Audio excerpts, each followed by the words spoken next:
بسم اللہ الرحمن الرحیم۔ بسم اللہ الرحمن الرحیم۔ الحمد للہ رب العالمین والصلاة والسلام علی اشرف الانبیاء وسید المرسلین، اما بعد فاعوذ باللہ من الشیطان الرجیم۔ رب اشرح لی صدری ویسر لی امری واحلل عقدۃ من لسانی یفقہوا قولی، ربنا زدنا علما اللہم فقہنا فی الدین۔ آج ہم انشاءاللہ تفسیر القرآن الکریم کے اس درس میں سورۃ التوبہ کی آیت نمبر 85 سے 92 تک، 85 سے 92 تک کا مطالعہ کریں گے۔ اور آج کی ان آیات میں جو موضوعات ہیں ان میں اللہ رب العزت نے سب سے پہلے جو ذکر کیا ہے وہ منافقین ہی کے حوالے سے ہے، اور پھر ان میں نفاق کیسے پیدا ہوتا ہے ہم یہ جانیں گے، اور پھر اللہ رب العزت نے نفاق اور جہاد سے فرار جو ہے ان کے تعلق کو ذکر کیا ہے، اور مال و جان سے جہاد کرنے والے پھر ان کا تذکرہ ہمارے سامنے آئے گا، اور اللہ رب العزت نے اسی والے سے پھر مجاہدین کے لیے جو انعامات رکھے ہیں، انعامات ربانی، وہ ہمارے سامنے ہیں۔ اور آخر میں پھر اللہ رب العزت نے موضوع کو ایک دوسری طرف موضوع چلتا ہے کہ وہ لوگ جو جہاد میں عذر پیش کرتے ہیں تو ان کے عذر کے حوالے سے بات آئے گی کہ حقیقی معذور کون ہے اور ان میں سے بہانے بنانے والا کون، اور آخر میں پھر عدم جہاد کے شرعی عذر جو ہیں وہ اللہ رب العزت نے بیان فرمائے ہیں۔ تو شروع کرتے ہیں آج کے اس درس کو۔ اللہ رب العزت آیت نمبر 85 سے 99 میں ارشاد فرماتا ہے، اعوذ باللہ من الشیطان الرجیم ولا تعجبك اموالهم واولادهم انما يريد الله ان يعذبهم بها في الدنيا وتزهق انفسهم وهم كافرون وإذا أنزلت سورة أن آمنوا بالله وجاهدوا مع رسوله استأذنك أولو الطول منهم وقالوا ذرنا نكن مع القاعدين رضوا بأن يكونوا مع الخوالف وطبع على قلوبهم فهم لا يفقهون لكن الرسول والذين آمنوا معه جاهدوا بأموالهم وأنفسهم وأولئك لهم الخيرات وأولئك هم المفلحون أعد الله لهم جنات تجري من تحتها الأنهار خالدين فيها ذلك الفوز العظيم۔ اللہ رب العزت نے آیت نمبر 85 میں ارشاد فرمایا، وَلَا تُعْجِبْكَ، وَلَا اور نہ، تُعْجِبْكَ آپ کو بھلا لگے، آپ کو بھائے، آپ کو اچھا لگے، اموالہم ان کے اموال، و اولادہم اور ان کی اولادیں، انما در حقیقت یا اس کے سوا نہیں، یرید اللہ چاہتا ہے اللہ، ان کہ یعذبہم کہ وہ عذاب دے انہیں، بہا ان کے ذریعے سے، یعنی اسی مال اور اولاد کے ذریعے سے، فی الدنیا دنیا میں، وتزہق اور نکلیں، انفسہم ان کی جانیں، وہم کافرون وہم اور وہ کافرون سب کافر ہوں، سب کفر کرنے والے، یعنی اس حال میں ان کی جانیں نکلیں کہ وہ کافر ہوں۔ وَإِذَا اور جب انزلت نازل کی جائے، سورتن کوئی سورت، ان کہ آمنو تم سب ایمان لاؤ، باللہ اللہ پر، وجاہدو اور سب جہاد کرو، مع رسولہ رسول صلی اللہ علیہ وسلم کے ساتھ، ان کے ساتھ مل کر، استأذنک، استأذنا یہاں پر اذن کا جو اردو میں بھی لفظ ہوتا ہے یہ وہی ہے یہاں پر،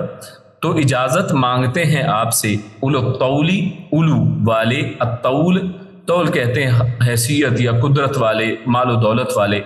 منہم ان میں سے، وقالو اور وہ سب کہتے ہیں، ذرنا یعنی قالو اصل میں تو کیا ہے، ماضی کا صیغہ ہے، ان سب نے کہا، ذرنا چھوڑ دیں ہمیں، نکن ہم ہو جائیں، مع القاعدین مع ساتھ، قاعد یعنی بیٹھنے والا، یعنی بیٹھے رہنے والوں کے ساتھ ہم بھی ہو جائیں، ردو وہ سب راضی ہو گئے، بی ساتھ، ان کہ یکونو وہ سب ہو جائیں،